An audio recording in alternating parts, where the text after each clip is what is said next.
எண்ணாகமம் 13:30. அப்பொழுது காலேப் மோசேக்கு முன்பாக ஜனங்களை அமர்த்தி, நாம் உடனே போய் அதை சுதந்தரித்துக் கொள்வோம். நாம் உடனே போய் அதை சுதந்தரித்துக் கொள்வோம். நாம் அதை எளிதாய் ஜெயித்து கொள்ளலாம்.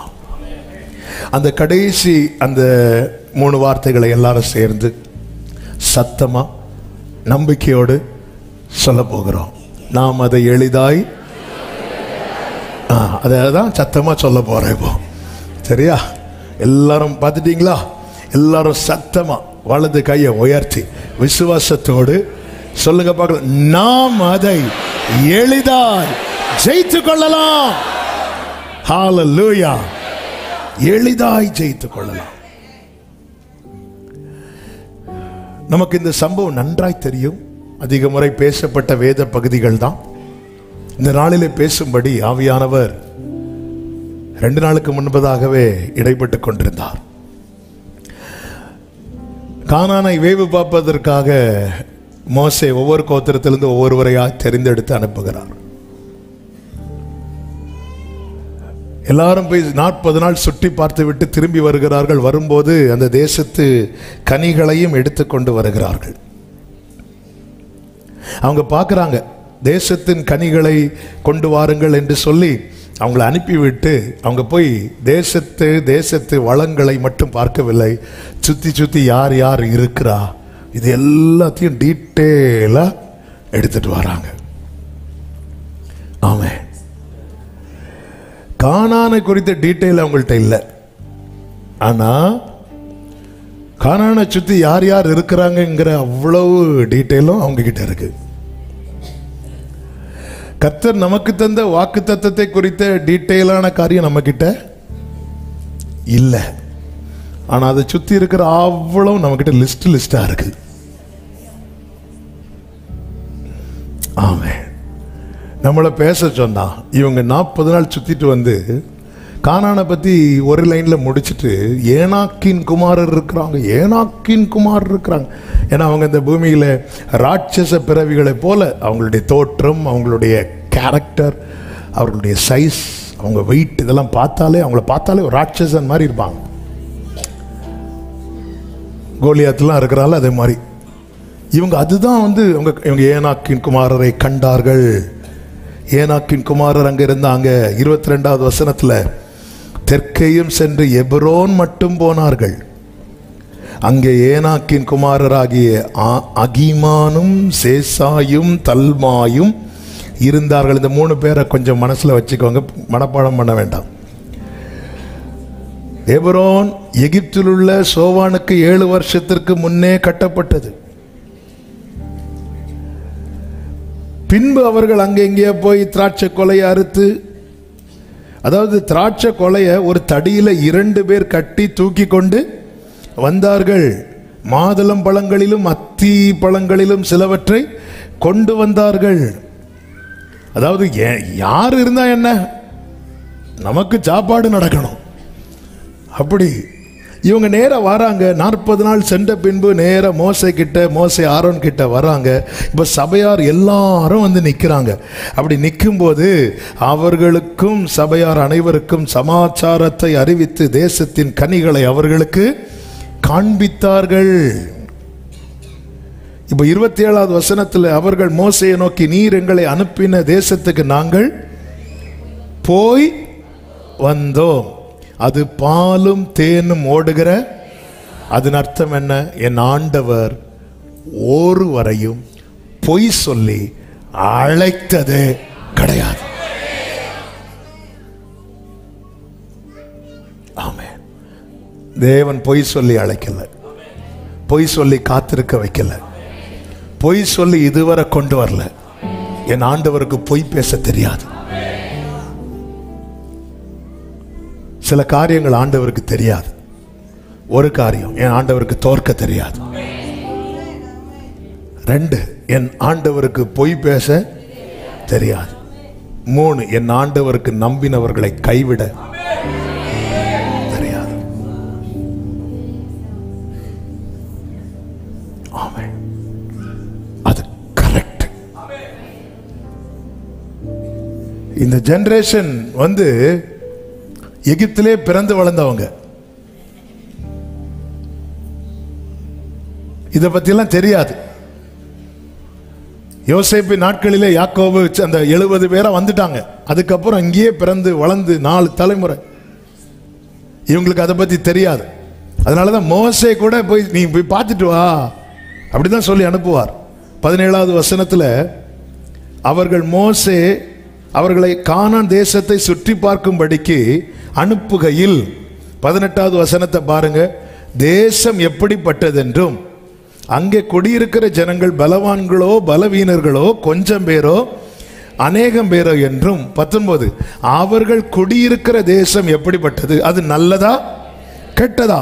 இதுவரை விசுவாசத்துல வந்துட்டு இப்போ ஒரு கேள்வி, அந்த கானான் நல்லதா கெட்டதா? யாருக்கே டவுட் வருது. காத்திருக்கிற காலம் கொஞ்சம் போச்சுன்னா மோசே ஆனாலும் டவுட் வரும். ஆமென். அதுக்கு யாரும் விதிவிலக்கு கிடையாது. பாருங்க, யாருக்குமே இயேசுவை தெரியாத போது ஒருத்தர் ஃபர்ஸ்டா அடையாளம் காட்டுற அவன் தான் யோவான் ஸ்நானன். இதோ உலகத்தின் பாவத்தை சுமந்து தீர்க்கிற தேவ ஆட்டுக்குட்டி அப்படிங்கிறான். அவர் என்ன சொல்வார்னா, நான் ஜலத்தினால் உங்களுக்கு ஞானஸ்நானம் கொடுக்கிறேன், அவர் பரிசுத்த ஆவியினாலும். அப்போ யோவான் என்ன நினைச்சிட்டு இருந்தார்னா, என் ரோல் எப்போ முடியும் தெரியுமா, அவர் வந்ததோட முடிஞ்சிடும். ஆனா இன்னும் பார்த்தா அவரும் என்னதான் பண்றாரு, இப்போ ஜலத்தினால ஞானஸ்நானம் கொடுத்துட்டு தான் இருக்கிறார்.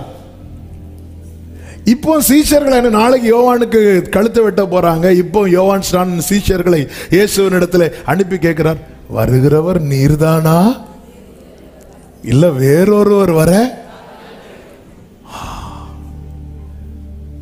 கொஞ்சம் கூட சந்தேகப்படாம அத்தனை பேருக்கு முன்னாடி விசுவாசத்தை அறிக்கை செய்தவனுக்கு இப்போ ஒரு சின்ன தடுமாற்றம். எதுக்கு இதை சொல்றேன் தெரியுமா? இதுக்கு யாருமே விதிவிலக்கு கிடையாது. மோசேயை கர்த்தர் வாக்குத்தத்தத்தை கொடுத்து அனுப்பி ஜனங்களை அழைத்து கொண்டு வந்து விட்டு இன்னும் 40 நாள், இன்னும் கொஞ்சம் 40 நாள்ல போயிட்டு வந்துடலாம். ஏன்னா அவங்க 40 நாள்ல சுத்திட்டு அப்ப இத்தனை நாட்கள் புறப்பட்டு வந்துட்டு இப்போ கேட்கிறாங்க, அது நல்லதா கெட்டதா, அங்க போய் தங்கலாமா தங்கக்கூடாதா, நீங்க போய் பார்த்துட்டு வாங்க. எல்லாருமே ஒரு எதிர்பார்ப்போடு ஒரு நம்பிக்கையோடு இருக்கையில் தான் இவர்கள் அனுப்பப்படுகிறார்கள். இவர்கள் போய் அனுப்பப்படும் போது அங்கே எல்லாரையும் பார்க்குறாங்க. யார் யார் இருக்கிறாங்க எல்லாத்தையும் பார்த்தாங்க. அங்கதான் ஏனாக்கின் குமாரரும் இருந்தார்கள் என்று வேதத்திலே சொல்லப்பட்டிருக்கிறது. இப்பொழுது அவர்கள் சொல்லுகிறார்கள் 28, 29 வசனங்களிலே, அந்த தேசத்திலே குடியிருக்கிற ஜனங்கள் பலவான்கள், பட்டணங்கள் அரணிப்பானவைகளும் மிகவும் பெரியவைகளுமா இருக்கிறது. அங்கே ஏனாக்கின் குமாரரை கண்டோம். மறுபடியும் அவர்கள் சொல்லுகிறார்கள் 33, அங்கே ராட்சத பிறவியான ஏனாக்கின் குமாரராகிய ராட்சதரை கண்டோம். முதல்ல என்ன சொன்னாங்க? கொஞ்சம் கொஞ்சம் கொஞ்சம் இந்த ஆரம்பத்தில் கொண்டு இருந்த அந்த வேகம் 12 மணி தாண்டின கொஞ்சம் வண்டி ஸ்பீடு குறையும் தெரியும், இருந்தாலும் விடக்கூடாது. ஃபர்ஸ்ட் என்ன சொன்னாங்க, இப்போ என்ன சொல்றாங்க? அதாவது நம்ம பிரச்சனைய சிலருக்கு சிம்பிளா சொன்னா புரியாதுன்னு நம்ம என்ன செய்வோம் தெரியுமா? அதை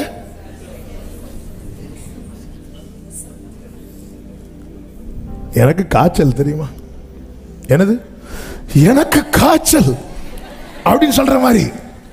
அதாவது ஏனாக்கின் குமார், அதோட ஸ்டாப் பண்ண வேண்டியதானே. அது என்ன, நீ சத்துருவ, நீ பெருசா. ஏன்னா இந்த காலை இதுக்கு இடையில தான் எழும்பி என்ன சொல்றாரு தெரியுமா, அதை நம்ம எளிதாய் ஜெயிக்கலாம் சொல்லும் போது இவங்க இன்னும் அழுத்தி அங்கே ராட்சத பிறவியான இத்தனை காலம் அவர் மேகத்து கீழே இருந்து வாழ்ந்துட்டு அவர் கொடுக்கிற மன்னாவை எடுத்து ஞம் ஞம்னு அடிச்சுட்டு இப்போ இவன் வந்து யாரை பத்தி பிரசங்கம் பண்றான்? ஏனாக்கின் குமாரரை பத்தி. சத்துருக்களை நாம் எப்படி பார்க்கிறோம்? அவங்க பார்த்தாங்க, இந்த காலேப் சொல்றதை கேட்டு நம்பிர போறாங்க ஜனங்க. அதனால நம்ம என்ன செய்வோம், ஏனாக்கின் குமாரர் என்று மொட்டையா விடாம, கோலியாத்து பெலிஸ்தியன் என்று மொட்டையா விடாம அவனுடைய சைஸ நம்ம சொல்லிட்டா, அங்கே ராட்சத பிறவியான ஏனாக்கின் குமாரராகிய ராட்சதரையும் கண்டோம். அடுத்த வார்த்தை சொல்லுவாங்க பாருங்க, நாங்கள் எங்கள் பார்வைக்கு வெட்டுக்கிளிகளை போல இருந்தோம். அவர்கள் பார்வைக்கும் அப்படியே, அதாவது இவங்கள டிசைட் பண்ணிட்டாங்க, அவங்களுக்கு நம்ம யார் தெரியுமா? வெட்டுக்கிளி. ஆனா கர்த்தர் என்ன சொல்லுகிறார் மோசேயை கொண்டு? உபாகம் 33 கடைசில, கர்த்தரால் ரட்சிக்கப்பட்ட ஜனமே, உனக்கு ஒப்பானவன் யார்? உனக்கு சகாயம் செய்யும் கேடகமும் உனக்கு மகிமை பொருந்திய பட்டயமும். ஹல்லேலூயா. அதனால உன் சத்துருக்கள் உனக்கு இச்சகம் பேசி அடங்குவார்கள், அவர்கள் மேடுகளை மிதிப்பாய். ஆண்டவர் சொல்றார், ஜனங்க பாடுறாங்க, கர்த்தாவே தேவர்களில் உமக்கொப்பான. ஆண்டவர் மோசேயை பற்றி இன்னொரு பாட்டு எழுதுறார். என்ன பாட்டு? கர்த்தரால் ரட்சிக்கப்பட்ட ஜனமே, உனக்கொப்பானவன் யார்? என்ன வேடுங்க இது? நாம சொன்னதான பிரச்சனை, நாம சொல்லக்கூடாது. அவர் சொல்றார்ல, அவர் எப்படி இருக்கிறார்? சகாயம் செய்யும் கேடகமும் யாருதான்? கேடகம் நீரே, மகிமையும் மகிமை பொருந்திய பட்டயம். எல்லாம் ரெண்டு கையை ரெடியா வச்சுக்கோங்க. கேடயம் எங்க வச்சிருப்பாங்க? கை கிடையிலையா? கேடயம் எங்க வச்சிருப்பாங்க? இடது கையில வச்சிருப்பாங்க. பட்டயம் எங்க வச்சிருப்பாங்க? சகாயம் செய்யும் கேடயம் யாருதான்? மகிமை பொறிந்த பட்டயம் யாருதான்? கேடயத்தை என்ன செய்யணும்? அது கேடயத்தை வச்சு என்ன செய்யணும்னு அது சொல்லணும். கேடயத்தை என்ன செய்யணும்? பிடிக்கணும். பட்டயத்தை என்ன செய்யணும்? பட்டயத்தை வச்சு என்ன செய்யணும்னா, நீங்கள் சகிக்க நியமிக்கப்பட்டிருக்கிறீர்களே. எனக்கு இப்போதான் தெரியுது ஆண்டவர் ஏன் என்ன 2 வாரத்துக்கு முன்னாடி இந்த வசனத்தை வச்சு பேச வச்சார். அதை வச்சு என்ன செய்யணும்னா, நீங்க சொல்றதெல்லாம் கரெக்ட். அதாவது நீங்க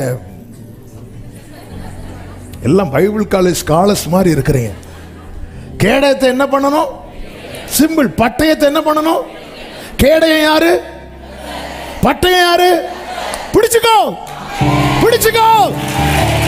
ஏனாக்கின் குமாரர் அல்ல, ஏனாக்கினே வந்தாலும் உன்னை தொட முடியாது. ஹல்லேலூயா, ஆமென் சொல்லுங்க பார்க்கலாம். இதுதான். அதனால அவரை இருக. ஏசாயா 26:3 என்ன சொல்லப்பட்டிருக்கிறது? உம்மை உறுதியாய் பற்றி கொண்ட மனதை உடையவன், உம்மையே நம்பி இருக்கிறபடியால் நீர் அவனை ஹல்லேலூயா இருக பிடிச்சுக்கோங்க, விட மாட்டேன். யாக்கோபு தேவனை இருக பிடித்தான். அதனால அவன் கெஞ்சினான், கதறினான் அப்படின்னு பைபிள்ல எழுதான். அவன் போராடினான். அவன் உண்மையில அங்க என்ன பண்ணாரு? கெஞ்சினாரு, கதறினாரு. அது சொல்லப்பட்டிருக்கிறது. இல்லைன்னா நமக்கு அது தெரியாம போயிடும்ல. அதனாலதான் இன்னொரு இடத்துல அது சொல்லப்பட்டிருக்கிறது. ஆனா ஆதியாகமத்தில் எழுதப்பட்டிருக்கிறது, அவன் போராடி மேற்கொண்டான். ஆண்டவர் சமூகத்துல எவ்வளவுக்கு எவ்வளவு. இவங்க என்ன பண்ணாங்க தெரியுமா? திராட்சை கொலையை தூக்குறதுல ஆண்டவரை விட்டாங்க. அதான் எரேமியாவை கொண்டு சொல்லுவார், நீங்க வழியிலே உங்களை நடத்தி கொண்டு போகும் வழியில அவரை விட்டுட்டீங்களே அப்படின்னு. இவன் ஏனாக்கின் குமாரரை பார்த்துட்டு என்ன அப்படி உண்மையில பயம்தான். என்ன பண்ணிருக்கணும்னா அங்கிருந்தே வந்திருக்கணும். ஆனாலும் போகும்போது கொலையோட தான் வராங்க. சில கல்யாண வீட்டுக்கு போனா 2 பழத்தையாவது பாக்கெட்ல போட்டு வந்தாதான் நிம்மதி. வரும்போது கொலையோட வராங்க. இதுல ஒரு வெளிச்சத்தை ஆவியானவர் காட்டினார். இன்னைக்கு அநேகருக்கு என்னன்னா, கானானுக்கு போறதுக்கு விருப்பம் இல்லை, அங்க உள்ளது இங்க வேணும். எனக்கு அப்படிப்பட்ட உபதேசங்கள் நிறைய போயிட்டு இருக்கு. பரலோகம்னு ஒன்னே கிடையாதுன்னு சொல்ற சில 8 அறிவு 9 அறிவு ஜீவிகள்லாம் இருக்கு. அதை நீ இங்கே அனுபவிச்சுட்டு இப்போ இங்கேயே அனுபவிச்சு வாழ்ந்துரு. இங்கேயே அனுபவிச்சு அங்க உள்ளது இங்க வேணும், ஆனா இங்க இருந்து அங்க போறது. இதனால அவங்க என்ன பண்ணிட்டாங்க அப்படின்னா, எகிப்துக்கு போகும்படியான ஒரு திட்டத்தை வைக்கிறாங்க. ஏன் இவங்க அடிக்கடி எகிப்துக்கு போகணும் சொல்ல காரணம் என்னன்னா, இவங்களுக்கு எகிப்துடைய லைஃப் ஸ்டைல் பிடிச்சிருந்து இப்போ திரும்ப எகிப்துக்கு போறாங்க. இடையில ரொம்ப புலம்புனாங்க, முறையிட்டாங்க, எங்களை எப்படியாவது வெளியே கூட்டு போயிருங்க. ஏன்னா அப்ப யார் இருந்தா தெரியுமா? பார்வோன் இருந்தான். அந்த டைம் இருந்த பார்வோன்னு அவனுடைய டீம் எல்லாம் போட்டு இவங்களை பாடாப்படுத்தினாங்க. இவங்க கண்ணுக்கு முன்னாடி அவங்க செத்துட்டாங்க. சில பார்த்துருக்கீங்களா, அண்ணா போலீஸ் நிக்கிறாங்க, ஹெல்மெட்டை எடுத்து மாட்டு போலீஸை தாண்டினதும் ஏதோ உயிர் தெழுந்த மாதிரி. அதே போலதான் நேரம் இவங்க வெளியே வந்துட்டாங்க. வெளியே வந்து சிவந்த சமுத்திரத்தை கடந்தது இவங்க கண்ணுக்கு முன்னாடி பார்வோன் செத்ததும் மெதுவா தோணி இருக்கும், இப்ப நம்ம போனா அந்த பாத்திரத்துல இறைச்சி அங்கேயே இருக்கும். இவங்க என்ன சொல்லுவாங்க, நாங்கள் இறைச்சி பாத்திரங்கள் அண்டையில் இருந்ததை நினைக்கிறோம், இறைச்சி சாப்பிட்டது நினைக்கிறோம் சொன்னாங்களா? கொடுக்க மாட்டான் பார்வோன், அவனை வச்சு சமைக்க வைப்பான். சாப்பிடுறது யாரு? பார்வோன். நாங்கள் இறைச்சி பாத்திரங்கள் அண்டையில் இருந்தது அப்படி பார்த்தாவது எங்களுக்கு வயிறு நிறையும். அங்க எகிப்துக்கு போறோம். ஆனா இந்த இடத்துல தான் ஏனாக்கின் குமாரனோ யாரோ காலேப் சொல்றான், எளிதா. என்ன நிச்சயம் இந்த காலேபுக்கு? ஆமென். நேற்று அதாவது இந்த பார்வை ஆண்டவர் அதான் சொல்ற, அவன் வேற ஆவி உடையவன். என்னாகும் 14:24 என் தாசனாகிய காலேப் வேற ஆவி உடைய. இவங்கள மாதிரி அவன் பார்க்கிறவன் கிடையாது. அதுதான், இவங்கள மாதிரி அவன் சிந்திக்கிறவன் கிடையாது, இவங்கள மாதிரி அவன் திட்டம் பண்ணுகிறவன் கிடையாது. அவன் வேற ஆவி உடையவன். நல்ல கவனமா கேளுங்க. நமக்கு இன்னொரு 1/2 hour தான் இருக்கு. 5 காரியத்தை சொல்லணும் இதுல. நேற்று காலேபுடைய பார்வை ஆவியானவர் காண்பித்து தந்தது. அப்படி சொல்ற, என்ன சுத்தி நேற்று சத்துரு இருந்தான், என்ன விடுவித்தார். இப்பொழுது என் சுதந்திரத்தை சுத்தி சத்துரு இருக்கிறான். ஆமென். எகிப்தியன் என்ன சுத்தி இருந்தான், என்னை விடுவித்தார். இப்பொழுது என் நன்மையை சுத்தி இருக்கிறான். அது வேற சத்துரு. நன்மையை சுத்தி இருக்கிறான். என்னை விடுவித்தவர். என் சுதந்திரத்தை சுத்தி இருக்கிற சத்துருக்களை நீங்களா.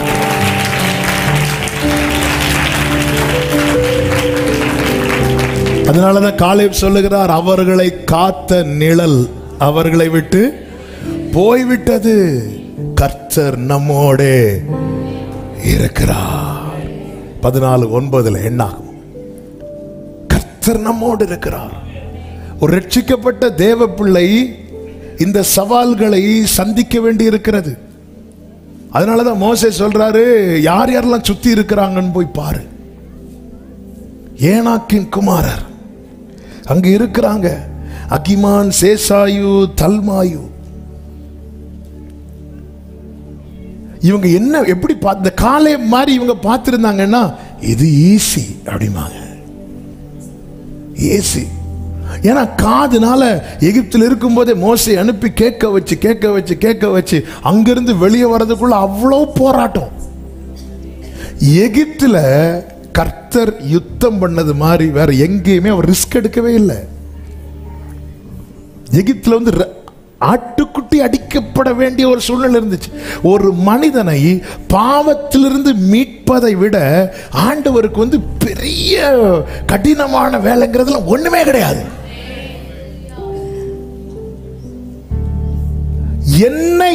என்னை சுற்றி இருக்கிற சத்துருக்களின் பிடியிலிருந்து என்னை மீட்டு இருக்கிறார்னா, இந்த கானானையும் அதை சுற்றி இருக்கிற சத்துருக்களின் பிடியிலிருந்து மீட்டு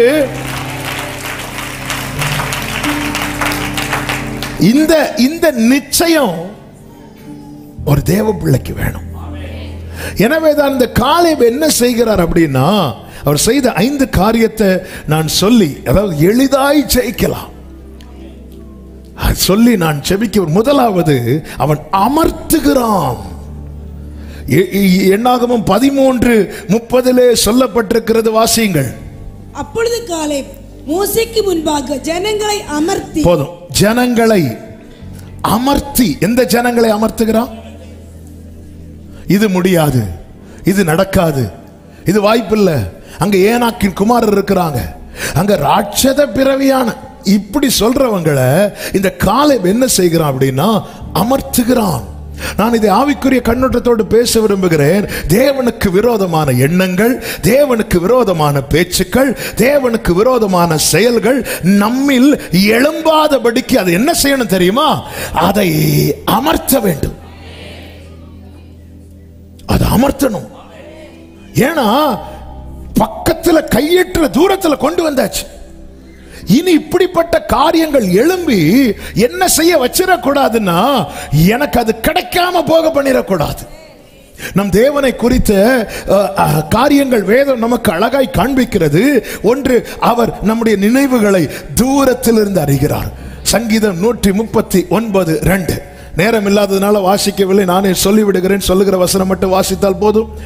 நினைவுகளை தூரம். அப்ப தேவனுக்கு விரோதமான, நான் வாக்குத்தத்தத்தை சுதந்தரிப்பதற்கு விடாதிருக்கிற நினைவுகளை என்ன செய்யணும் தெரியுமா? அதை வளர விடக்கூடாது. அப்படிப்பட்ட எண்ணங்கள் வரும். அப்படி வரும்போதே கிறிஸ்துவுக்குள் அதை என்ன செய்யணும்? கீழ்ப்படுத்தணும்.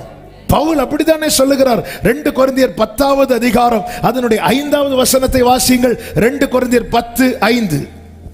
அவைகளால் நாங்கள் தர்க்கங்களையும் தேவனை அறிகிற அறிவுக்கு விரோதமாய் எழும்புகிற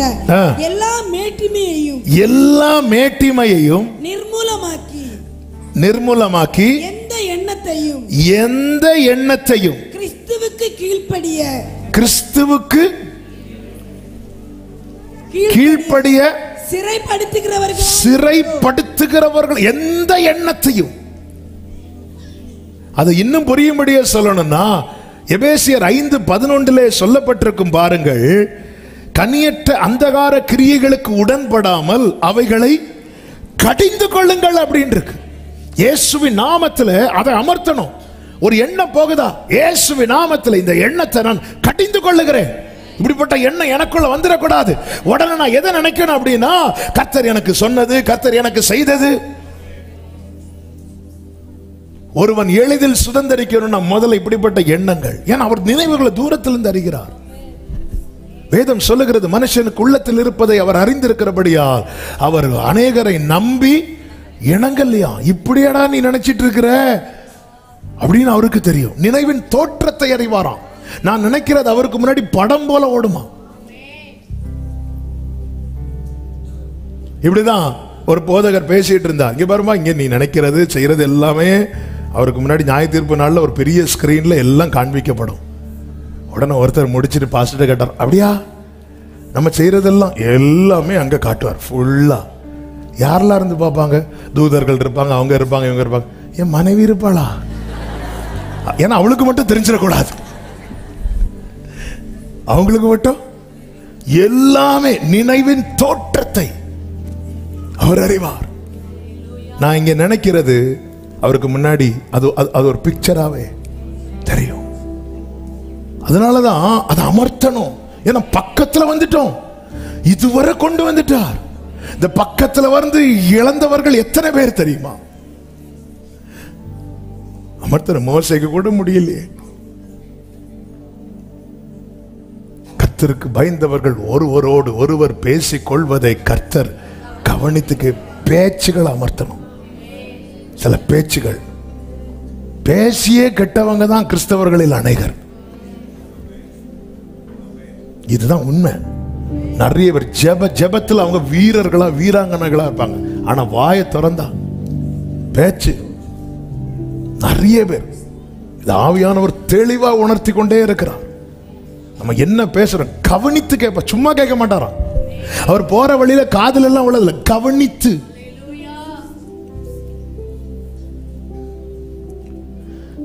எல்லாரும் பேச்சு அவர் கேட்க மாட்டார். அவருடையவங்க பேசுறத கவனித்து கேட்பார். அதனால நம்ம என்ன பேசுறோமோ அதுலதான் சோதனை வரும். அந்த இரவுல உண்மையிலே இயேசு கிறிஸ்து காட்டி கொடுக்கப்பட்ட அந்த இரவு யாருக்கு தான் மெயின் சோதனை வந்து தெரியுமா? பேதுருவுக்கு. ஏன்னா அவன் தான் பேசிட்டே இருந்தான் ஓவரா. மீதி எல்லாரும் அமைதியா இருந்துட்டு ஓடிட்டாங்க. அடுத்த நாள் எல்லாரும் வந்து நிக்கிறாங்க. பேதுருவை காணல. நான் மீன் பிடிக்க போறேன் அப்படின்ட்டாரு. ஏன்னா நான் உம்மோதுக்குள்ள காவல் அப்படி சொன்னா கூட பிரச்சனை இல்லை. இவங்க எல்லாம் போனாலும் அதுக்கு முன்னாடி தான் ஆண்டவர் வந்து ஒரு ஜெபத்தை சொல்லி கொடுப்பார். அந்த பரிசேயன் ஃப்ரெண்ட்ல போய் இவனை விட நான் நல்லவேன்னு சொல்றான், அவன் அல்ல இவனே நீதி, இப்படியெல்லாம் இதெல்லாம் கேட்டுட்டு வந்தது. இவங்கெல்லாம் போனாலும் நான் போக மாட்டேன். அப்படியா? வா, நான் இதுவரை ஒன்னும் ஒப்பு கொடுக்க கூடாதுன்னு தான் இருந்தேன். இந்த நைட்டு வச்சுக்கோ. அவன் பேச்சுக்கள், நான் என்ன பேசுறேன், நம்ம என்ன பேசிட்டு இருக்கோம், வீட்டுக்குள்ள என்ன பேசிட்டு இருக்கோம், புருஷ மனைவி கடையில் என்ன பேசிட்டு இருக்கிறோம், நண்பர்களுக்கு இடையில என்ன பேசிட்டு இருக்கிறோம், எதை குறித்து பேசிட்டு இருக்கிறோம். அதனால அமர்த்துகிறான், அவன் அமர்த்துகிறான் செயல்கள். ஆமே. எரேமியா 16:17 சொல்லப்பட்டிருக்கிறது, என் கண்கள் அவர்களுடைய எல்லா வழிகளின் மேல நோக்கமாயிருக்கிறது, அவைகள் என் முகத்துக்கு முன்பாக மறைந்திருக்கவில்லை. அமர்த்தணும். நம்ம அமர்த்தலைன்னா என்னாகும் தெரியுமா? யோசுவா 5வது அதிகாரம் 6வது வசனத்தில் இப்படி சொல்லப்பட்டிருக்கிறது, கர்த்தருடைய சத்தத்துக்கு கீழ்ப்படியாமற் போன எகிப்திலிருந்து புறப்பட்ட யுத்த புருஷரான யாவரும் மாளு மட்டும், அவர்கள் மடியும் மட்டும் இஸ்ரவேல் புத்திரர் 40 வருஷம் வனாந்திரத்தில், அதாவது நம்மை தேவன் கொண்டு வந்தது சுதந்தரிப்பதற்கே தவிர சுற்ற விடுவதற்கல்ல. ஆனால் அமர்த்தப்பட வேண்டியவர்கள், மாள வேண்டியவர்கள், மாளு மட்டும் இந்த காலேபுக்கும் யோசுவாவுக்கும் சுதந்தரிக்க முடியாம போச்சு. இதுல காலேபு யோசுவாவும் நல்லவங்க, ரொம்ப நல்லவங்க, உத்தமமாய் பின்பற்றினவர்கள், வேற யாவி உடையவர்கள். ஆனால் அவர்களோடு இருந்தவர்கள் நிமித்தமாக இவர்களும் சுத்த வேண்டியதாயிற்று. ஜெபம், நம்ம இது நான் ஆவிக்குரிய கண்டத்தோடு பேசி கொண்டிருக்கிறேன். உடனே என் கூட இருக்க யார் இருக்கான்னு பார்க்க கூடாது. நம்ம கேரக்டர், நம்முடைய சுபாவங்கள், அது மாளும் மட்டும் நம்ம சுத்திட்டு தான் இருப்போமே தவிர, அது இந்த 2020 ஆகஸ்ட் போய் 2021 ஆகஸ்ட் போய் 2022 ஆகஸ்ட் போச்சு, 2023 ஆகஸ்ட் போச்சு, 24 இது போய் இதுவும் போகுமா? தேவன் நம்மை கொண்டு வந்தது சுத்துறதுக்கல்ல, சுதந்தரிப்பதற்கு. எவ்வளவு காலமா சுத்திட்டு இருக்கிறோம், ஏன் அமர்த்த மாட்டேங்கிறோம்? பைபிள் தெளிவா சொல்லுகிறது, அந்த கீழ்ப்படியாமல் போனவர்கள் மாளு மட்டும். இந்த யோசுவாவுக்கு காலேபுக்கு எவ்வளவு வலி இருந்திருக்கும். நம்ம இவ்வளவு எளிதில் சுதந்தரிக்க வேண்டியவர்கள், இவர்கள் நிமித்தமாய் நம்மளும் சுத்த வேண்டி இருக்கிறது. இது போலதான் ஒரு தேவ பிள்ளை அழணும், ஆண்டவரே என்னைக்கோ நீங்க தந்த வாக்கு தத்துவம், இந்த ஒரு சுபாவத்தின் நிமித்தமாய், இந்த ஒரு கேரக்டர் நிமித்தமாய், இந்த ஒரு பேச்சு நிமித்தமாய், இந்த ஒரு எண்ணத்தின் நிமித்தமாய், ஆமா எனக்கு தள்ளி தள்ளி போகுதே அப்பா, வேண்டாத பலவீனங்களை ஆண்டவரே நான் உமக்கு முன்பாய் வைக்கிறேன். மீண்டும் அது தலை தூக்காமல் மடியட்டோ. தாவீது அப்படிதான் செய்தான். சங்கீதம் 65:3 சங்கீதக்காரன் இப்படி ஜெபிக்கிறான். சங்கீதம் 65:3, அக்கிரம விஷயங்கள் என் மேல் மிஞ்சி வல்லமை கொண்டது ஆண்டவரே. அக்கிரம விஷயம் ஆண்டவரே, சில காரியம் நான் இப்படி எல்லாம் நினைக்க கூடாதுன்னு நினைக்கிறேன், அது என்னை மிஞ்சி வல்லமை கொள்ள. நான் இப்படி எல்லாம் பேசக்கூடாதுன்னு தான் நினைக்கிறேன், அது என்னையும் தாண்டி போயிருது. நான் இப்படி எல்லாம் செய்யக்கூடாதுன்னு தான் நினைக்கிறேன், ஆனா என்னையும் தாண்டி போயிருது.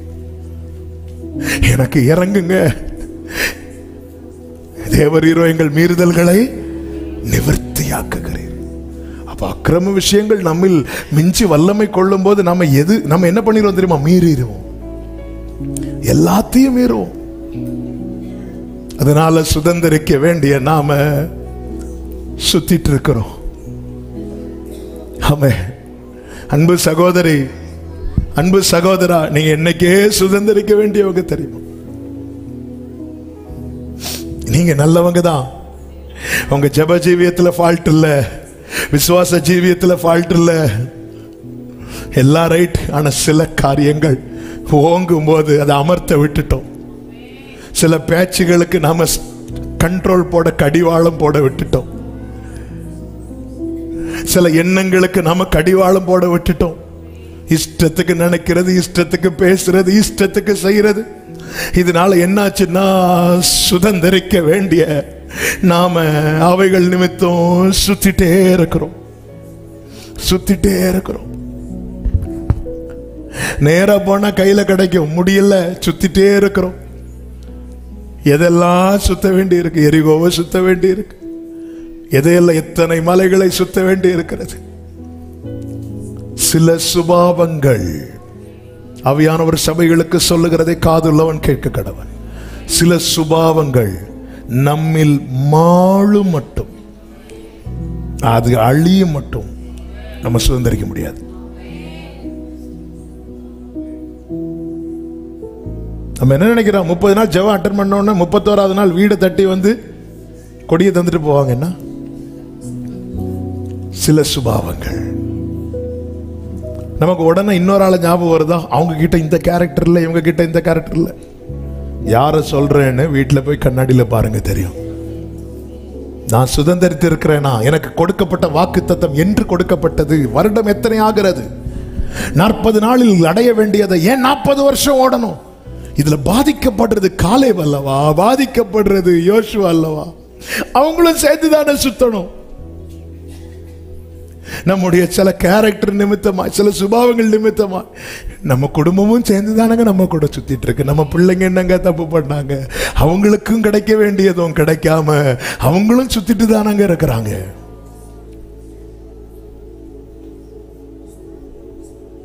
தகப்பனே உம் பீடத்தில் தகன பலியான தகப்பனே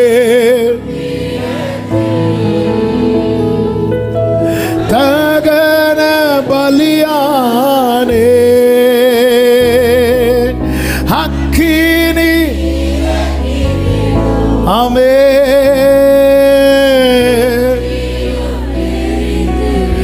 ஹல்லேலூயா அக்கினி ஜீசஸ். எந்த காரியம் மிஞ்சி போகுது? தாவீதை மாதிரி போய் ஆண்டவர்ட்ட சொல்லி இருக்கிறோமா? இந்த விஷயங்கள் மிஞ்சி வல்லமை கொண்டு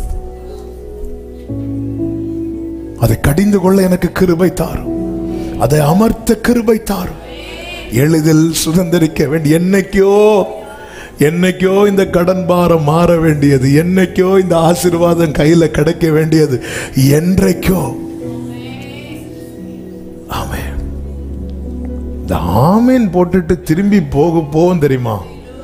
தேவையில்லாத ஒரு பேச்சும் தயவு செய்து எடுத்துறாதீங்க. நீங்க எவ்வளவு நாள் எவ்வளவு வேலைகளை விட்டுட்டு வந்திருக்கிறீங்க, எவ்வளவு நெருக்கத்தில் இருந்து ஆண்டவரை பார்க்கறீங்க. தேவையில்லாத பேச்சு வருவாங்க, சில கிருபை பெற்றவங்க அதுக்குன்னே இருப்பாங்க. ப்ளீஸ் ப்ளீஸ், நான் இதை எனக்கு இதை கேட்க பிடிக்கலங்கிறேங்க. அப்படிதான் ஆவியானவர் சொல்ல வைக்கிறார். எனக்கு இதை கேட்க பிடிக்கல, எனக்கு இதை கேட்க பிடிக்கல. அப்படி முகத்தை பார்த்து சொல்லிருங்க. அதனால அவங்க கிட்ட பேச வேண்டாம். இன்னொரு ஆளை பத்தி உங்கள்கிட்ட குறை சொல்லி அதை உங்களுக்கு பிடிக்கல நீங்க ஸ்டாப் பண்றதுனால ஒருத்தவங்க உங்ககிட்ட பேசலையா? ஆமென். சொல்ல வருவாங்க வந்து, சிஸ்டர் பாத்தீங்களா அவங்க 2 சேர்ந்து இருக்கிறாங்க. எப்படியும் நம்மளை பத்தி தான் போச்சு. என்னைக்கு சுதந்திரித்து பாரத்தோடு பேசி கொண்டிருக்கிறேன். 5 பாயிண்ட் அது எனக்கு தேவையில்லை. சுத்தக்கூடாது. சுத்தினது போதும். சுதந்திரிக்க புறப்படு. நீ சுற்றி திரிந்தது போதும்.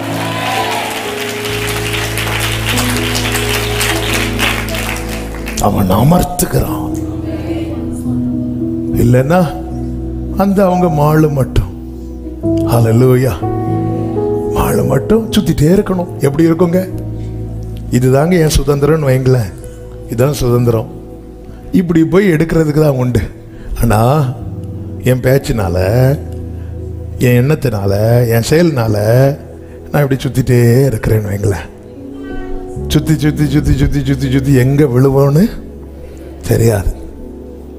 நிறைய பேர் விழுந்தாங்கல்ல வனாந்தரத்துல, விழுந்துட்டாங்களே. ஏன்? சுத்தினாங்க. அவங்க மேகத்தினால விழல, சுத்தி விழுந்தாங்க.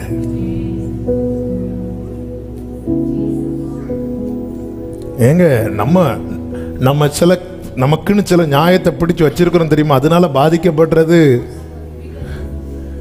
நம்ம சத்துருக்குள்ள வேற யாரும் கிடையாது, நாம தான், நம்ம தலைமுறைகள் தான். மிஞ்சி வல்லமை கொள்ளுது அக்கிரம விஷயங்கள், விழுந்துருங்க. பவுல் அப்படிதானங்க விழுந்தார். ஆண்டவரே, நான் விரும்புறதை செய்யாம விரும்பாததை செய்யறேன், நன்மை செய்யணுங்கிற ஆசை மனசுல இருக்கு, ஆனா என் அவயவத்திலோ வேறொரு பிரமாணம் இருக்குப்பா, அதுதான் அந்த பாவத்தை செய்யுங்கிறது. நிர்பந்தமான மனிதன் நான், யார் இந்த பாவ சரீரத்திலிருந்து என்னை விடுவிக்க முடியும்னு கத்தின போதுதான் அவன் யாரிடத்தில் வருகிறான் என்றால் கிறிஸ்துவின் இடத்துல வருகிறான்.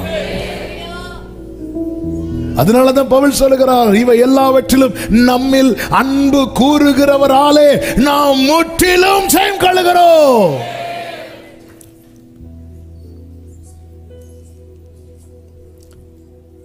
என் நீதி நியாயங்கள் அழுக்கான கந்தை என்றே உணர்ந்தே. சரி, காலேப் சொல்றான்ல அதை எளிதாய் சுதந்திரிக்கலான்னு. அப்போ இவங்க யாராவது கேட்டாங்களா எதை வச்சு நீ சொல்றேன்னு? அப்போ காலேப் தன்னுடைய ஃபெய்த்தை சொல்லியிருப்பான், தன்னுடைய விசுவாசத்தை சொல்லியிருப்பான். பாருங்க, ஆமே, பெரிய ராஜாக்களை சங்கரித்தவரை துதியுங்கள், அவர் கிருபை என்றும் உள்ளது. பிரபலமான ராஜாக்களை அழித்தவரை துதியுங்கள், அவர் கிருபை என்றும் உள்ளது. கர்த்தருடைய செயல்கள் பெரியவைகளும் அவைகளில் பிரியப்படுகிற எல்லாராலும் ஆராயப்படுகிறவைகளுமாயிருக்கிறது. ஹல்லேலூயா. ஏனாக்கின் புத்திரர் இருந்தாங்கன்னு சொல்லும் போது, காலை எழுப்பி அதை எளிதில் சுதந்திரிக்கலாம் சொல்லும் போது இன்னும் அட்வான்ஸா சொல்றாங்க, அந்த ராட்சச புத்திரர்கள் இருந்தாங்க. இனி என்ன சொல்ற பாப்போம். இந்த இடத்துல தான் யோசுவா எந்த பக்கம் நிக்கிறான் தெரியுமா? மற்ற அத்தனை பேர் சொன்ன துர்ச்செய்தியின் பக்கம் அல்ல, ஒருவன் சொன்ன நற்செய்தியின் பக்கம் நிற்கிறான். ஹல்லேலூயா. உங்களை சுத்தி நாலா பக்கத்தில் இருந்து துர்ச்செய்தி பரப்புகிறவர்கள் உண்டு, ஆனால் பரலோகத்திலிருந்து உங்களுக்கு ஒரு நற்செய்தி வரும்போது நீ அந்த பக்கத்தில் தான் நிக்கணும். அதனாலதான் கர்த்தர் சொன்னார், இந்த காலேபும் யோசுவாவும் தவிர ஒருவன் நற்செய்தி சொல்லுகிறான், இன்னொரு நற்செய்தியை கேட்கிறான். ஒருவன் நற்செய்தி சொல்லுகிறான், இன்னொரு நற்செய்தி பக்கம் வந்து நிற்கிறான். மெஜாரிட்டி எங்க? மெஜாரிட்டி எத்தனை சொல்றாங்க? ஹல்லேலூயா. ஆமென். ஹல்லேலூயா. அதனால காலேப் இங்க, காலேப் கூட யோசுவா நிக்கிறோம். நம்ம எந்த பக்கம், எந்த சத்தத்துக்கு உள்ள நிக்கிறோம்? யோபுவை சுற்றி 4 திசையிலிருந்து 4 பேர் வந்து துர்ச்செய்தி சொன்னாங்க. ஆனா யோபு சொல்லுகிறார், எனக்கு வேண்டிய ஆகாரத்தை பார்க்கலாம், நான் உங்க வார்த்தையை காத்துட்டு இருக்கிறேன், எனக்கு குறித்திருக்கிறதை அவர் நிறைவேற்றுவார். நல்ல கைகளை தட்டி ஆமென் என்று சொல்லு.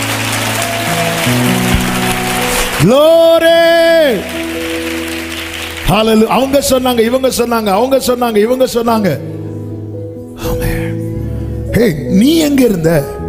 நீயும் இருப்பு காலவாயிலிருந்து, அப்படித்தானே இருக்கு, இருப்பு காலவாயிலிருந்து ஒன்னு புறப்பட பண்ணிருக்க. இதுக்கு மேல என்னப்பா வேணும் எவிடன்ஸ்? இதுக்கு மேல என்ன வேணும்?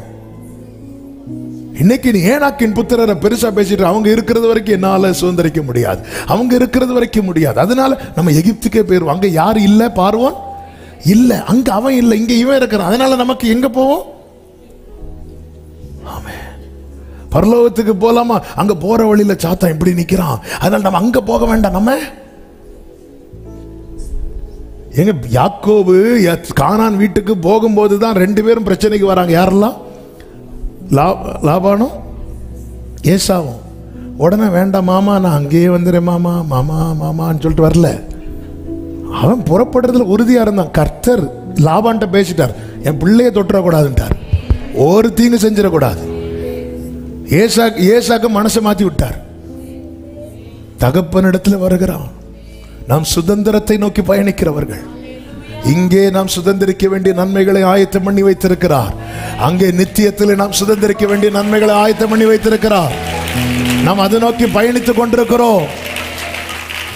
நமக்கு அதான் அடிக்கடி சொல்லுகிறது, உலகம் கொடுக்கிற 1,00,000 சத்துரு தடுக்க மாட்டான், உன்னதர் கொடுக்கிற 100 ரூபாய் கூட சத்துரு தடுப்பான்.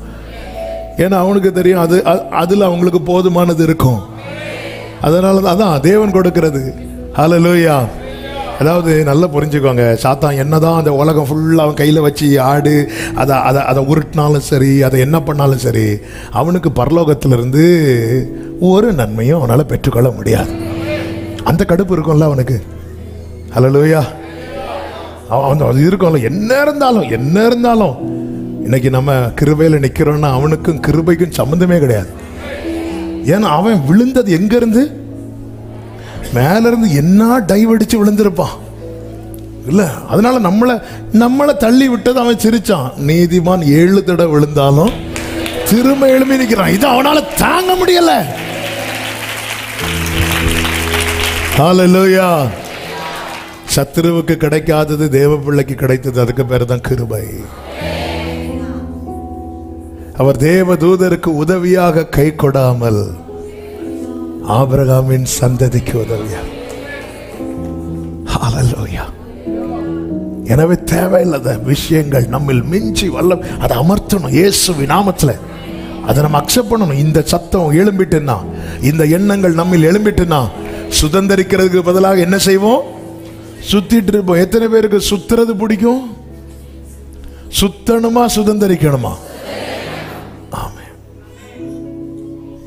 ஆமென். இரண்டாவதாக, அவன் சுதந்திரிப்பதில் தீவிரம் காண்பிக்கிறவன். அதே 30வது வசனத்தை வாசியுங்கள். அப்பொழுது காலேப் மோசேக்கு முன்பாக ஜனங்களை அமர்த்தி, நாம் உடனே போய். எல்லாரும் சொல்லுங்க, அத கொஞ்சம் லேட்டா சொல்லுங்க. உடனே போய். உடனே எப்படி சொல்றாரு? அது தீவிரம் காட்டுறான். அவனுடைய தீவிரத்துக்கு காரணம் என்ன? என்னால தாமதம் வந்துடக்கூடாது. அதுதான். அதாவது அவருடைய வேலையில செய்வாருங்க, ஆனா என்ன நம்மளால டிலே ஆயிடக்கூடாது. அதனால அவன் என்ன செய்கிறான் தெரியுமா? தீவிரம் காண்பிக்கிறான். ஒரு விஷயத்தை புரிந்து கொள்ளுங்கள், ஒரு சத்தியத்தை அறிந்து கொள்ளுங்கள். நம்முடைய தாமதங்கள் நம்முடைய எண்ணங்களை மாத்திட்டே இருக்கும். ஆபிரகாம் பாத்தீங்களா, விசுவாசத்துல உறுதியா இருந்தவன் கடைசியில ஆண்டவர்கிட்ட போய், இஸ்மவேல் உமக்கு முன்பாய் பிழைப்பானாக வேற பிளான கொண்டு வர்றாருல. யோசேப்பை பாத்தீங்களா, தரிசனத்தை பெற்று வாழ்ந்தவன் கடைசியில பானபாத்திரக்கிட்ட போய் சரண்டரானால, நீ வாழ்ந்திருக்கும் போது என்னை நினைத்துக்கொள். டிலே ஆகும்போது நம்முடைய எண்ணங்கள் மாறும். எதுக்கு இப்படி பண்ணணும்? எதுக்கு ஜெபம் பண்ணணும்? அவன் சொல்றான், நம்ம இனி டிலே பண்ணக்கூடாது.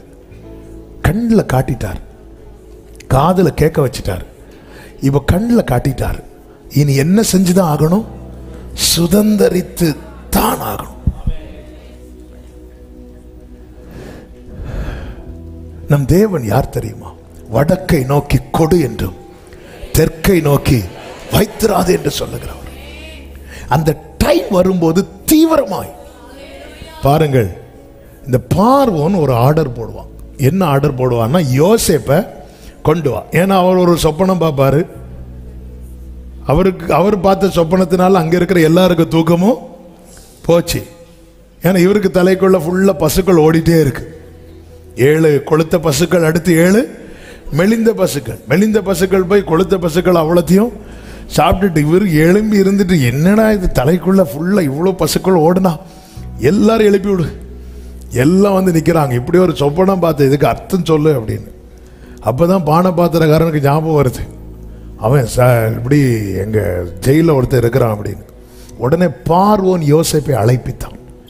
இந்த சிங்காசனத்தில் இருக்கிறவனுடைய அந்த ஆர்டர் வந்ததும் வேதம் சொல்லுகிறது, ஆதியாகமம் 41:14, அப்பொழுது பார்வோன் யோசேப்பை அழைப்பித்தான். அடுத்த வார்த்தை, அவனை தீவிரமாய் காவல் கிடங்கிலிருந்து கொண்டு வந்தார்கள். அவன் சவரம் பண்ணி கொண்டு வேறு வஸ்திரம் தரித்து பார்வோனிடத்தில் பாருங்க, ஒரு ஆர்டர் சிங்காசனத்திலிருந்து விழுந்ததும் அது காவற் கிடங்குல இருக்கிறவன் எப்படி வந்தானா? தீவிரமாய் கொண்டு வந்தாங்க. அப்ப அந்த ஆர்டர் வெளிப்பட்டதும் அதை தீவிரமாய் நிறைவேற்றுகிற சேவகர்கள் பார்வோன் பக்கத்தில் நிற்கிறாங்க. பரலோகத்தில் இருந்து ஒரு ஆர்டர் வந்ததும் அதை தீவிரமாய் நிறைவேற்றுகிற தூதர்கள். ஆமென். ஆண்டவர் சொல்லுகிறார், இது முதல் தேவ தூதர்கள் ஏறுகிறதையும் இறங்குகிறதையும் நீங்கள் காண்பீர்கள். இந்த காலேபுக்கு என்னன்னா, இவ்வளவு நாள் கேட்க வச்சுட்டு இப்போ பக்கத்துல கொண்டு 40 டேஸ் தான் தூரம் இருக்கு, 40 நாள்ல போயிடலாம். அதனால நம்ம டிலே பண்ணா 41 நாள் ஆகும், 42 நாள் ஆகும், மொத்தம் 40 நாள் தான். இப்ப புறப்பட்ட 40 நாள்ல சுதந்திரிக்கலாம். அப்படி இருக்கும்போது தான் 40 வருஷம் சுத்திட்டாங்க. சுதந்திரிக்கிறதுல தீவிரம் காட்டணும். நம்ம பிரச்சனை என்னன்னா, இப்போ ஒரு 30 நாள் ஒரு காரியத்துக்காக ஜெபம் பண்ணி அது நடக்கலையா, தீவிரத்தை விட்டுருவோம். விடக்கூடாது. அவர் அதை புகழ்ச்சியாக்கும் வரைக்கும் அவரை அமர்ந்திருக்க விடாதிருங்கள்.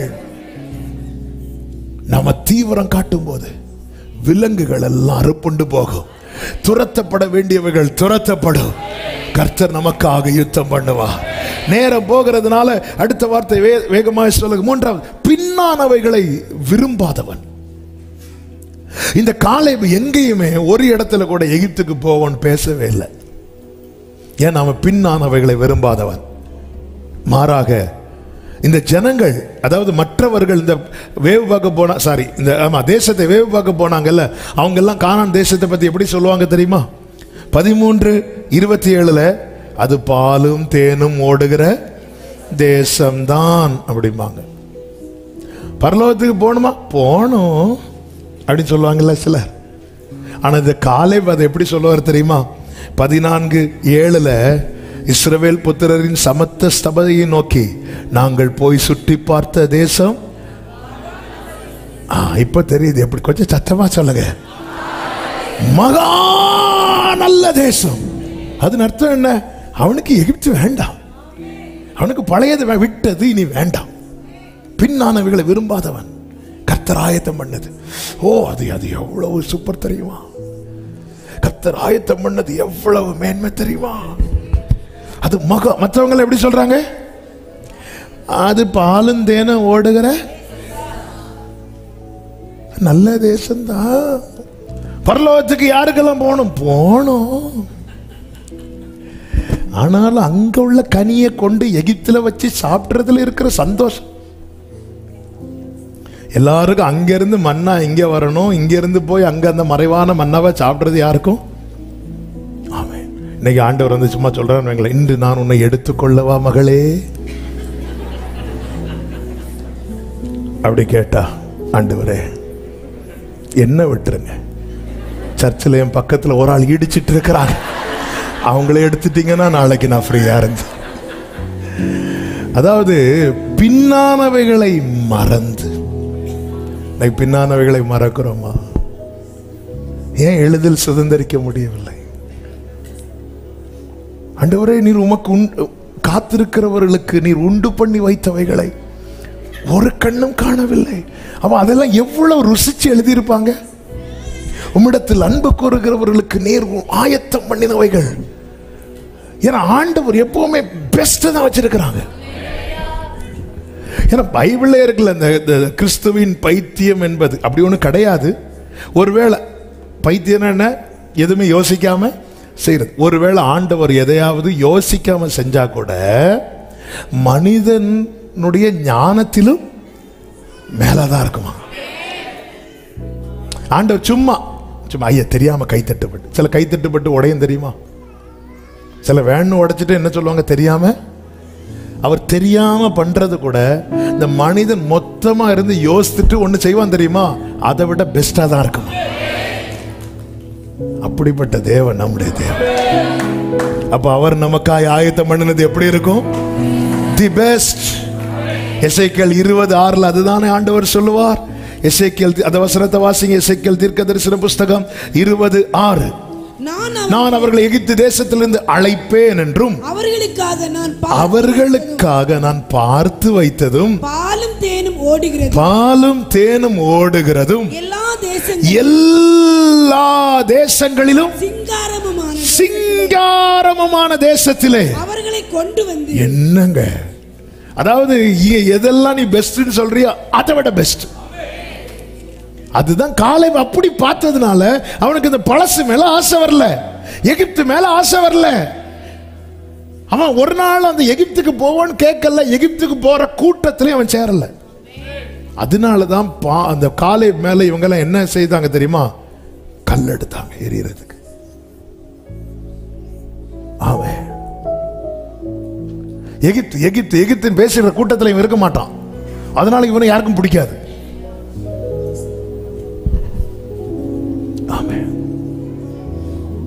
ஒரு காலேஜ் படிக்கிற ஒரு பொண்ணு, அவளை குறித்து வீட்டில் சொல்றாங்க, இப்படி அவளை ஃப்ரெண்ட்ஸ் யாருமே சேர மாட்டேங்கிறாங்க. ஏன் சேர மாட்டேங்கிறாங்க? ஏன்னா ஃப்ரெண்ட்ஸ் வந்து சினிமா பார்க்க போகும்போது இவளை கூப்பிட்றாங்க, இவ போக மாட்டேங்கிறா. இந்த மாதிரி காரியத்துக்கு ஹாஸ்டலில் ஃபோனில் சினிமா பார்க்கும்போது இவ தள்ளி போய் நிற்கிறா, இவ ஜோம் பண்ணுறா. சேராததுனால இவளை என்ன பண்ணுறாங்க அப்படின்னா ஒதுக்குறாங்க. இது இன்னைக்கு இல்லை, இது அன்னைக்கே நடந்துச்சு. இந்த பின்னானவைகள் பவுல் சொல்றார், நான் எதற்காக பிடிக்கப்பட்டேனோ அதை நான் அடையணும்னா பின்னானவைகளை மறந்து முன்னானவைகளை நாடி லக்கை நோக்கி. ஆமே. கானான்ல இருந்து கொண்டு வர திராட்சை பழத்தை கொண்டு வந்து உட்கார்ந்து எகிப்தின் வாழ்க்கையை என்ஜாய் பண்றது. அப்படிதான். எனக்கு டெய்லி கிருபை வேணும், ஆனா நான் எங்க தான் வாழ்வேன்? எகிப்துல தான் வாழ்வேன். எனக்கு டெய்லி உங்க தயவு வேணும், ஆனா நான் எங்க தான் வாழ்வேன்? எகிப்துல தான் வாழ்வேன். அங்கிருந்து மெனக்கட்டு தூக்கிட்டு வந்து கொண்டு வந்து இங்கிருந்து இங்கேயே இருப்போம், எகிப்துக்கு போவோம். எனக்கு அவருடைய கிருபை வேணுமா, அவருடைய தயவு வேணுமா, அவருடைய அன்பு வேணுமா? ஆனா நான் விரும்புகிற வாழ்க்கை தான் அதை போவானா? பின்னானவைகளை மறந்து. நாலாவதாக, சத்துருவை பெரிதாய் பேசாதவன். அவன் ஏனாக்கின் குமாரரை பத்தி பேசவே இல்லை. அதுதான் காலேபின் விசேஷம். அவன் யாரை பத்தி பேசுறான் தெரியுமா? கர்த்தரை பத்தி பேசுறான். இவர் கர்த்தர் நம்மேல் பிரியமா இருந்தால் தருவார். கர்த்தர் நம்மோடு இருக்கிறார். ஆமென். ஐந்தாவதாக, தனக்கு சொல்லப்பட்டதை உறுதியாய் நம்பினவன். உறுதியாய். அதனாலதான் 40 வயசுல சொல்லப்பட்ட வார்த்தை 85 வயசுலையும் பிடிச்சிட்டு காலேப்ட போய் கிளைம் பண்றார். சாரி, யோசுவாட்ட போய். அந்த வார்த்தை எப்படி எழுதுனேன் அதை சொல்லுகிறேன். கர்த்தர் மோசையை கொண்டு காலேபோடு பேசினார். கர்த்தர் மோசேக்கு சொன்னார், மோசே காலேபுக்கு சொன்னான், காலேபு யோசுவாவுக்கு போய் அதை சொன்னான், யோசுவா அதை காலேபுக்கு கொடுத்தான். கர்த்தர் வார்த்தையை தந்துருவார், நமக்கு யார் மூலமாவது தருவார். ஏதோ ஒரு மோசை மூலமா நமக்கு வார்த்தை கிடைக்கும். அந்த வார்த்தையை வாங்கிட்டு காலேப் யோசுவாட்ட போனது மாதிரி நம்ம யெஷுவாட்ட போனோம். அவர் கொடுப்பார், கொடுப்பார். ஹல்லேலூயா. கர்த்தர் மோசே கிட்ட சொல்றார், இந்த காலேபு அவனை நான் சேர்ப்பேன், அவன் சந்ததியை சுதந்திரிப்பாரு. காலேபுக்கு அதை மோசே அதை காலேபுக்கு சொல்றார். காலேப் அதை நேர யார்கிட்ட கொண்டு போறாரு? யோசுவாட்ட போறார். யோசுவா கொடுக்கிறார். யோசுவா கொடுக்கும்போது இவங்க என்ன பேசுறாங்க? அங்க யாரெல்லாம் இருக்கிறாங்க? ஏனாக்கின் குமாரர் அகிமான், சேசாயி, தல்மாயு எல்லாம் இருக்கிறாங்கன்னு சொன்னாங்க. இந்த காலேப் என்ன பண்ணார் தெரியுமா? யோசுவா 15வது அதிகாரம் 13வது வசனம். எப்புன்னையின் குமாரனாகிய காலேபுக்கு யோசுவா கர்த்தர் தனக்கு கட்டளையிட்டபடி ஏனாக்கின் தகப்பனாகிய அர்பாவின் பட்டணமாகிய எபிரோனை யூதா புத்திரரின் நடுவே பங்காக கொடுத்தான். அடுத்த வசனம். அங்கே இருந்த சேசாயி, அகிமான், தல்மா என்னும் ஏனாக்கின் 3 குமாரரையும் காலேப். இப்போ காலேபுக்கு வயசு எவ்வளவு தெரியுமா? 85. அப்போ 40லயே காலேபு துரத்தி இருப்பான். ஆனா சிலர் கூட சேர்ந்து அவனை இதுதான் இவ்வளவு தாங்க உண்டு. சேசாயி, அகிமா இதுதான் பேசிட்டு இருக்கோம். ராட்சச குமாரர் இருந்தாங்க. இந்த காலை நேரா போறார், 85 வயசு. ஓடு அப்படின்ட்டார். துரத்தி விட்டு அடுத்து கீழே படிச்சீங்கன்னா தெரியும், பிள்ளைக்கு கல்யாணம் நடத்துறார். அந்த பிள்ளை தான் யார் தெரியுமா? அக்சாள். எளிதாய் சுதந்திரிக்கலாம். அமர்த்த வேண்டிய மெயின் பாயிண்டே தான், அமர்த்திருங்க, வெளியே விட்டுறாதீங்க. அதை சுத்த விட்டுரும் எளிதாய். ஹல்லேலூயா. தேவன் நம்மை அழைத்தது சுற்றுவதற்கல்ல, சுதந்திரிப்பதற்கு. அப்படி எழுந்து நிற்கலாம். எளிதாய். நேரம் போய்விட்டது. ஒரு 5 மினிட்ஸ்ல நான் ஜெபம் பண்ணி முடிக்க விரும்புகிறேன். முடிந்தவங்க எழும்பி நில்லுங்க. அப்படி வயசானவங்க அப்படி உட்காந்துக்கோங்க. கீழே இருக்கிறவங்களும் உங்களை உட்காரணும், உட்காந்துக்கோங்க. ஆனா பக்கத்துல எழும்பி நிக்கிறாங்கன்னா எழும்பிருங்க, இல்லைன்னா கால் மிதிக்கும் அப்படி ஆயிரும். சிலருக்கு அதுல ஒரு சந்தோஷம், லைட்டா ஒரு அவன் இப்போ 2 நிமிஷம், ஆண்டவரே என் வாழ்க்கையில என்னை சுற்ற விடுகிற எதுவும் எழும்பிடக்கூடாது. அது அமர்த்த கிருபை தாரும். எதிர்காற்று வீச, எதிர்போரும் பேச, என்னோடு இருப்பவர். ஆமே. அப்படியே நின்றவாறு உங்க வலது கரத்தை உயர்த்தி இடது கரத்தை இருதயத்தில் வச்சு ஒரே ஒரு ஜெபம். ஆண்டவர், என்னால என் குடும்பம் சுத்திரக்கூடாது. சுத்தினது போதும்பா. எளிதாய் ஜெயிக்கக்கூடியது சகோதரா, எளிதாய் ஜெயிக்கக்கூடியது சகோதரி. சில வீண் பேச்சுக்கள், வீண் செய்கைகள், தேவையில்லாத எண்ணங்கள், அது 40 நாள்ல கிடைக்க வேண்டியது 40 வருஷம் ஆகி கிடைக்கல. தகப்பனே, தகப்பனே, இது காலை அமர்த்தினது போல அந்த கிருபையை தாங்க. பவுல் சொன்னார், எந்த எண்ணங்களை நாங்கள் கிறிஸ்துவுக்கு சிறையாக்கி. நீங்க தான் மேல நிக்கணும்.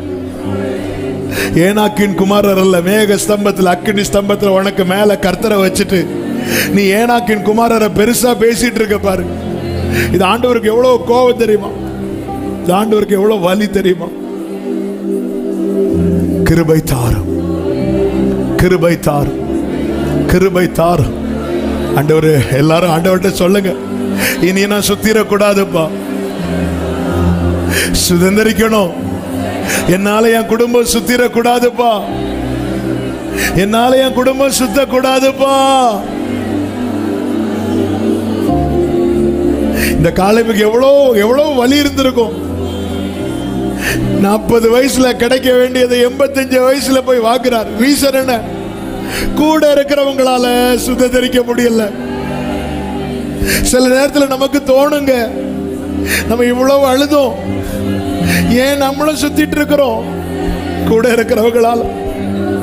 சில சுபாவங்கள், தேவனுக்கு பிரியமில்லா, தேவனுக்கு கோபத்தை கொடுக்கிற சில கேரக்டர்ஸ் நம்முடைய எல்லைக்குள்ள இருக்கக்கூடாது, இருக்கக்கூடாது. சுத்தினது போதும், சுத்தினது போதும்.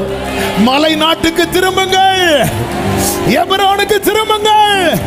இது சுதந்திரிக்கிற காலம், இது கொடியேற்றுகிற காலம்.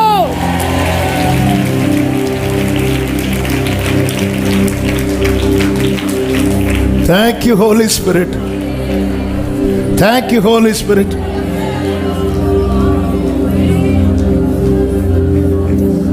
புருஷர்களே, உங்க மனைவி கிட்ட எப்படி இருக்கிறீங்க? மனைவிகளே, உங்க புருஷர் கிட்ட எப்படி இருக்கிறீங்க?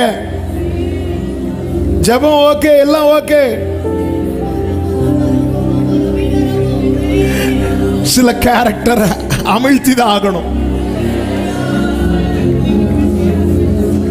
சில காரியங்களை அமிழ்த்தி தான் ஆகணும்.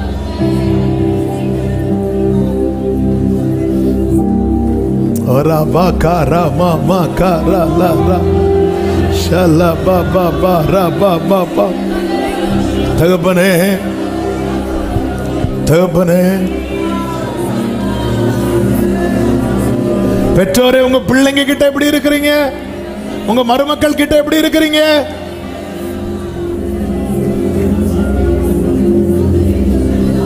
சுதந்திரிக்க வேண்டியது இப்ப சுத்திட்டு இருக்கிறோமா?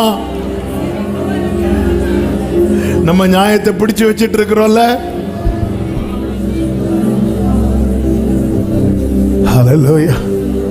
நம்ம காலேப அமுக்க பார்க்கிறோம், நல்ல எண்ணங்கள் அமுக்க பார்க்கிறோம்.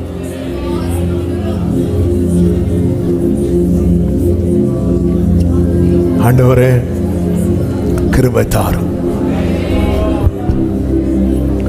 சுற்றினது போதும்பா, சுதந்திரிக்க வைங்கப்பா. வேண்டாத பலவீனங்கள் ஆண்டவா முன்வைக்கிறே. வேண்டாத பலவீனங்கள் ஆண்டவா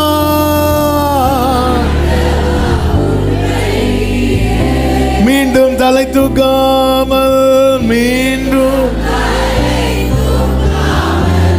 மாண்டு மடியட்டுமே, மீண்டும் தலை தூக்காமல் மாண்டு மடியட்டும்பா.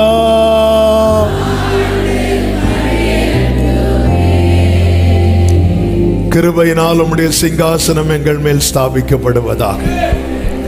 காலேபை போல துரத்த வேண்டியவைகளை துரத்தி எளிதாய் சுதந்திரிக்க எங்களுக்கு கிருபை செய்யோ, கிருபை செய். ஒவ்வொருவரை ஆட்கொள்ளுங்க ஆண்டவரே. நீ சுதந்திரத்துக்கு தூரமாய் சுத்தினது போதும்பா.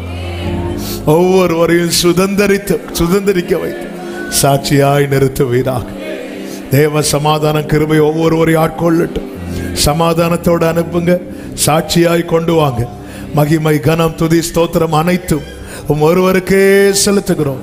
இரட்சகர் இயேசு கிறிஸ்துவின் நாமத்தில் பிதாவே.